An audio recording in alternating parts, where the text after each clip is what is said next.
हिंदू धर्मानुसार जब किसी के घर में किसी की मौत हो जाती है तो 13 दिन तक गरुड़ पुराण का पाठ रखा जाता है। शास्त्रों के अनुसार कोई आत्मा तत्काल ही दूसरा जन्म धारण कर लेती है। किसी को 3 दिन लगते हैं, किसी को 10 से 13 दिन लगते हैं और किसी को 1.25 माह लगते हैं। लेकिन जिसकी स्मृति पक्की, मोह गहरा या अकाल मृत्यु मरा है तो उसे दूसरा जन्म लेने के लिए कम से कम 1 वर्ष लगता है। तीसरे वर्ष उसका अंतिम तर्पण किया जाता है। फिर भी कई ऐसी आत्माएं होती हैं जिन्हें मार्ग नजर नहीं आता है और वे भटकती रहती हैं। गरुड़ पुराण में बताया गया है कि आत्मा लगभग 13 दिनों तक उसी घर में निवास करती है। ऐसी स्थिति में यदि घर में गरुड़ पुराण का पाठ नियमित रूप से किया जाता है तो इसके श्रवण मात्र से ही आत्मा को शांति तथा मोक्ष की प्राप्ति संभव हो जाती है। इसके अलावा इसमें जीवन से जुड़े 7 ऐसे महत्वपूर्ण नियम बताए गए हैं जिनका पालन प्रत्येक व्यक्ति को बड़ी ही सहजता के साथ करना चाहिए।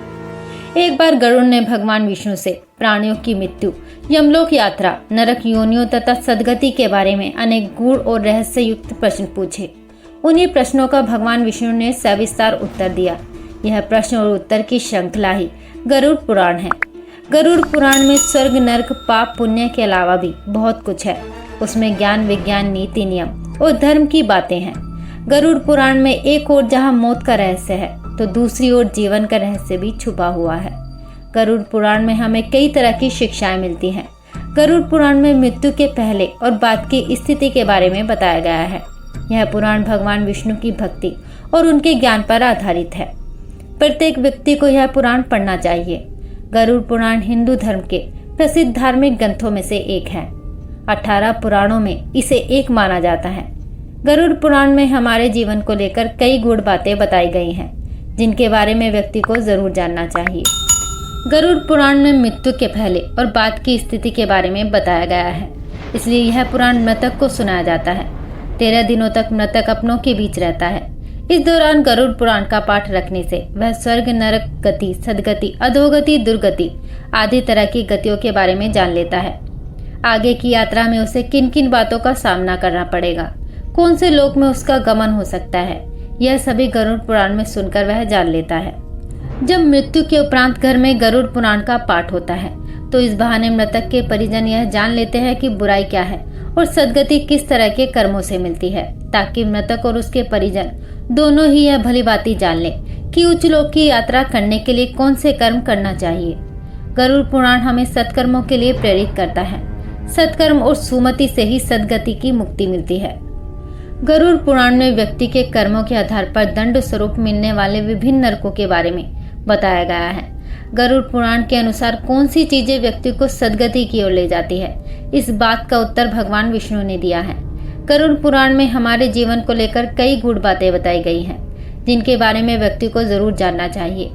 आत्मज्ञान का विवेचन ही गरुड़ पुराण का मुख्य विषय है।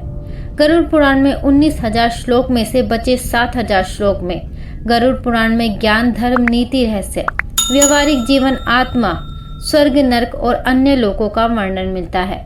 इसमें भक्ति, ज्ञान, वैराग्य, सदाचार, निष्काम कर्म की महिमा के साथ यज्ञ, ज्ञान, तप, तीर्थ आदि शुभ कर्मों में सर्वसाधारण को प्रवृत्त करने के लिए अनेक लौकिक और परलौकिक फलों का वर्णन किया गया है। यह सभी बातें मृतक और उसके परिजन जानकर अपने जीवन को सुंदर बना सकते हैं। इसके अतिरिक्त उसमें आयुर्वेद, नीति शास्त्र आदि विषयों के वर्णन के साथ मृतक जीवन के अंतिम समय में किए जाने वाले कृत्यों का विस्तार से निरूपण किया गया है।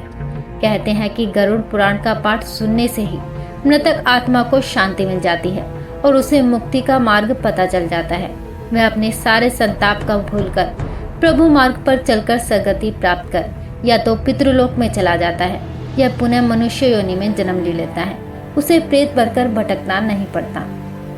गरुड़ पुराण में 84 लाख नरक का वर्णन बताया गया है और इनमें से 16 नरक को घोर नरक बताया गया है।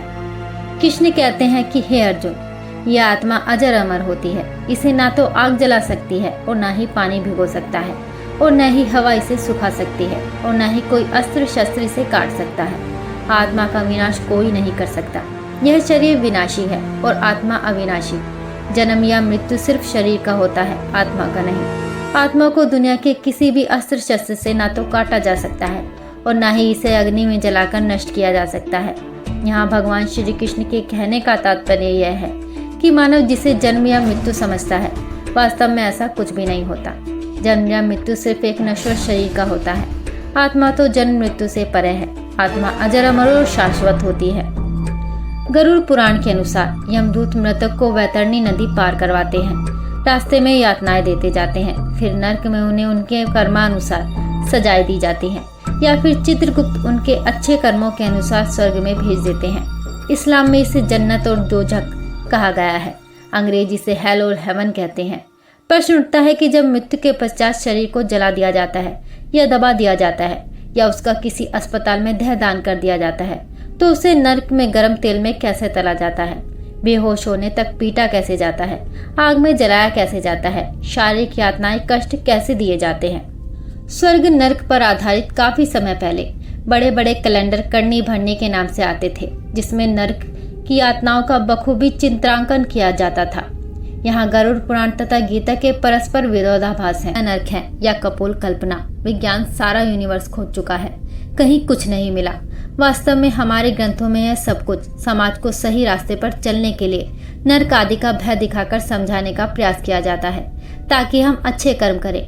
अधिकांश विद्वानों का मत है कि हमें अच्छे या बुरे कर्मों का फल इसी जीवन में मिल जाता है। यदि इस जन्म में नहीं मिलता तो अगले जन्म में अवश्य मिल जाता है। इस बात का साक्ष्य है पुनर्जन्म। ऐसे कितने ही जीवंत उदाहरण हैं जिनमें जन्म के कुछ दिनों बाद बच्चे पिछले जन्म में माँ बाप के पास जाने की जिद करने लगे या अपने पिछले जन्म का हाल बताने लगे, जो बिल्कुल सही निकले थे। पुनर्जन्म की वास्तविक घटनाओं का विवरण केवल भारत में ही नहीं अपितु पूरे विश्व में मिलता है। गीता की इस धारणा पर विश्वास और दृढ़ हो जाता है कि शरीर नश्वर है। मरणोपरांत आत्मा अपने कर्मानुसार एक शरीर से दूसरे शरीर में प्रवेश कर जाती है। यहाँ 84 लाख योनियों की परिकल्पना भी सार्थक लगती है कि मनुष्य, पशु, पक्षी या अन्य जीव जंतु में भी आत्मा होती है।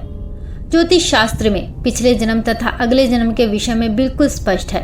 कुंडली का पंचम भाव पिछले जन्म के कर्मों की व्याख्या करता है, तो 12वां भाव अगले जन्म की बात करता है। इसलिए कहा जाता है कि गरुड़ पुराण हमारे जीवन का मार्गदर्शन भी करती है।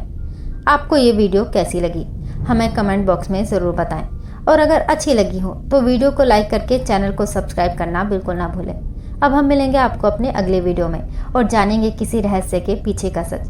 तब तक आप अपना ख्याल रखें। जय श्री कृष्णा।